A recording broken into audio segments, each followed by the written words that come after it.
সুপ্রিয় বন্ধুগণ, আজকে আমরা শিখব ওয়াজার এদের ব্যবহার। তাই আসুন ভিডিওটি শেষ পর্যন্ত দেখি এবং পুরো বিষয়টি বুঝে নেই। হ্যাঁ বন্ধুগণ, আজকে ভিডিওটি খান মেথড এ complete book of written spoken English grammar এই বই থেকে নেওয়া হয়েছে। এই বইটির উপর ইতিমধ্যে 450-র অধিক ভিডিও লেকচার তৈরি করে ফেসবুকে আপলোড দেওয়া হয়েছে। আমাদের ভিডিওগুলো দেখুন, ইনশাল্লাহ প্রতিটি ভিডিও আপনাদের কাজে আসবে। হ্যাঁ বন্ধুগণ, যাদের ভিডিও লেকচার দরকার তারা পেন ড্রাইভের মাধ্যমে ভিডিও লেকচার নিতে পারেন। তাহলে কমেন্টস করুন এবং আমাদের সাথে যোগাযোগ করতে পারেন। এখন আসুন আমরা শিখতেছি ওয়াজার এদের ব্যবহার। প্রথমে জেনে নেন ইংরেজিতে ওয়াজার এদের ব্যবহার। এদের 28টি গঠনের সেন্টেন্স রয়েছে। অর্থাৎ ধরে নেন আপনাকে আপনার শিক্ষক 28,000 বাক্য দিল। এটি সকল বাক্যকে যদি ভাগাভাগ করেন কেবল 28টি গঠনের বাক্যই আমরা দেখতে পাই। তাই প্রথম ভিডিও লেকচারে আমরা 28টি গঠনের সকল কিছু ভেঙে ভেঙে বুঝে আলোচনা করেছিলাম। যারা প্রথম ভিডিওটি দেখেননি তারা অবশ্যই প্রথম ভিডিওটি দেখবেন। তারপর দ্বিতীয় ক্লাসে আমরা এদের সম্পর্কে আরো বিস্তারিত ভেঙে ভেঙে বুঝিয়েছিলাম, কেন হলো, কেন কি টুকিটাকে বিষয় দ্বিতীয় ক্লাসটি। তাই দ্বিতীয় ক্লাসটি আপনারা দেখুন। আজকে আমরা আলোচনা করব তৃতীয় ক্লাসে। আমরা এই অংশ থেকে বাকি অংশ তৃতীয় ক্লাসে আলোচনা করব। তাই আসুন তৃতীয় ক্লাসের অংশটা আমরা ভালো করে বুঝে নিই। তো লক্ষ্য করুন এখানে যে প্রথম ক্লাসে আমরা দ্বিতীয় ক্লাসে আমরা কিন্তু এ এবং বি নাম্বার আলোচনা করেছিলাম গঠন এর আলোকে। এখন আমরা আলোচনা করব সি থেকে একদম ই পর্যন্ত, অর্থাৎ ই পর্যন্ত পুরো অংশটি। লক্ষ্য করুন এখানে যেমন সাবজেক্ট ওয়াজের বিং গেটিং অ্যাডজেক্টিভ গঠনে বাক্য কিভাবে হবে। যেমন সে ধনী হচ্ছিল, সে কি ধনী হচ্ছিল, সে মানে হি হচ্ছিল মানে ওয়াজ বিং, হচ্ছিল মানে কি was being, he was being বা গেটিং রিচ। তা মানে পড়ার সিস্টেমটা হলো সে হচ্ছিল হি ওয়াজ বিং বা হি ওয়াজ গেটিং, কি হচ্ছিল ধনী, he was being rich, he was being rich. তো বন্ধুগণ এই বাক্যটাকে যেভাবে তৈরি করা হলো এইভাবে হাজার হাজার বাক্যকে একইভাবে মানে হাজার হাজার অ্যাডজেক্টিভ দিয়ে একইভাবে বাক্য তৈরি করতে পারেন। লক্ষ্য করুন আমি অনেক মোটা হচ্ছিলাম, I was being fat, I was being fat, অথবা আই ওয়াজ গেটিং ফ্যাট। মেয়েটি সুন্দর হচ্ছিল, দ্য গার্ল ওয়াজ বিং বা গেটিং বিউটিফুল। ছেলেটি বেশ মেধাবী হচ্ছিল, দ্য বয় ওয়াজ বিং বা getting meritorious, the boy was being বা গেটিং মেরিটোরিয়াস। হ্যাঁ বন্ধুগণ, এইভাবে এরূপ গঠনে আপনারা হাজার হাজার বাক্য বানিয়ে পড়তে পারবেন। তাই প্রথম কমপক্ষে 50টি বাক্য বানিয়ে আপনারা পড়ুন। তো প্রথম পড়ুন। তো পড়ার সিস্টেম তো বুঝেই গেলেন যে সে ধনী হচ্ছিল, অর্থাৎ সে হচ্ছিল কি ধনী, সে হচ্ছিল মানে হি ওয়াজ বিং বা হি ওয়াজ গেটিং। তারপর হাজার হাজার অ্যাডজেক্টিভ যে কোনো একটা বসে দেন। তারপর এরূপ আদলে বাক্যগুলোকে আপনারা নেগেটিভ করে পড়েন। সে ধনী হচ্ছিল না, হি ওয়াজ নট বিং রিচ। আমি মোটা হচ্ছিলাম না, I was not being fat, I was not being fat. এইভাবে প্রত্যেকটা বাক্যকে নেগেটিভ করে পড়বেন। তারপর ইন্টিগ্রেটিভ করে পড়বেন। সে কি ধনী হচ্ছিল, ওয়াজ হি বিং রিচ, ওয়াজ হি বিং রিচ। সে কি ধনী হচ্ছিল না, ওয়াজ হি নট বিং রিচ। হ্যাঁ, এইভাবে প্রতিটা বাক্যকে নাবোধক প্রশ্ন নাবোধক করে এইভাবে কমপক্ষে 50টি করে বাক্য তৈরি করবেন। তারপর প্রতিটা বাক্যের সাবজেক্ট পরিবর্তন করবেন। হ্যাঁ বন্ধুগণ, হাজার হাজার সাবজেক্ট হয়, সাবজেক্ট পরিবর্তন করে পড়বেন।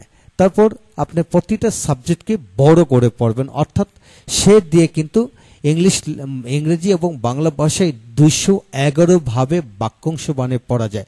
হ্যাঁ বন্ধুগণ, এটি সত্যি, সে দিয়ে 213 ভাবে 11 বাক্যাংশ বানিয়ে পড়া যায়।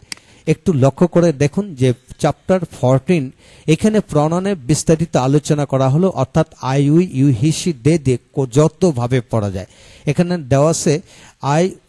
আমি দিয়ে 213 ভাবে বাক্যাংশ বানিয়ে পড়া যায়, তুমি দিয়ে 213, সে দিয়ে 211, আমরা দিয়ে 250 ভাবে বাক্যাংশ বানিয়ে পড়া যায়, তোমরা 50, তারা 50, যে কোনো ব্যক্তির নাম দিয়ে 211 ভাবে বাক্যাংশ বানিয়ে পড়া যায়। হ্যাঁ বন্ধুগণ, আপনার যদি প্রণয়নের সকল ব্যবহারিক বিষয় না জানেন তাহলে আপনি ইংরেজি পড়ে বলে পড়ায় কখনো মজা পাবেন না। তাই প্রতিটা বিষয়কে এইভাবে ভেঙে ভেঙে বুঝিয়ে দেওয়া হলো।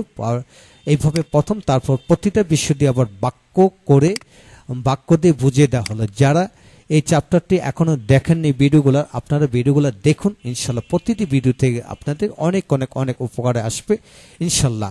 প্রয়োজন আমাদের কাছ থেকে ভিডিও লেকচার আপনারা নিতে পারেন।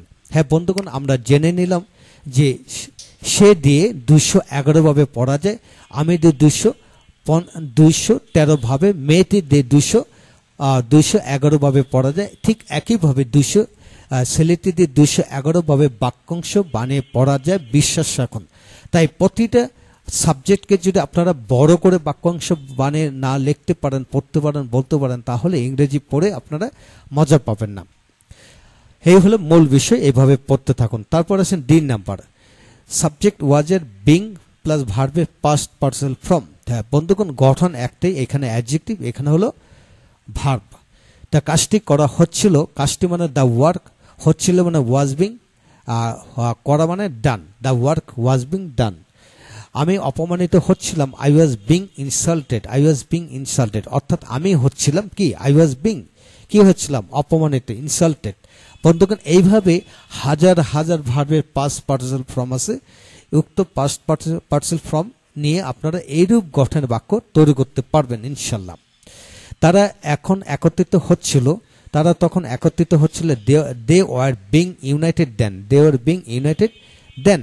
ছেলেটি শিক্ষিত হচ্ছিল, the boy was being educated, being educated. তো বন্ধুগণ, এই হলো বিষয়। তো এইখানে এডুকেটেডের জায়গায় হাজার হাজার অ্যাডজেক্টিভ আছে, সেই সকল অ্যাডজেক্টিভ দিয়ে কিন্তু আপনি বাক্য তৈরি করতে পারবেন, বিশ্বাস থাকুন। হ্যাঁ বন্ধুগণ, এইভাবে যদি আপনারা পড়েন, দ্রুত গতিতে ইংরেজি শিখতে পারবেন। তাই আসুন প্রতিটা বাক্যকে আবার নেগেটিভ করে পড়বেন। কাজটি করা হচ্ছিল না, the work was not being done. আমি অপমানিত হচ্ছিলাম না, I was not being insulted. তারা তখন একত্রিত হচ্ছিল না, they were not being united then. এইভাবে প্রত্যেকটা বাক্যকে নেগেটিভ করবেন, তারপর ইন্টিগ্রেটিভ করবেন। কাজটি কি করা হচ্ছিল, was the work being done. তা মানে আমি কি অপমানিত হচ্ছিলাম, ওয়াজ এ বিং ইনসাল্টেড, ওয়াজ এ বিং ইনসাল্টেড।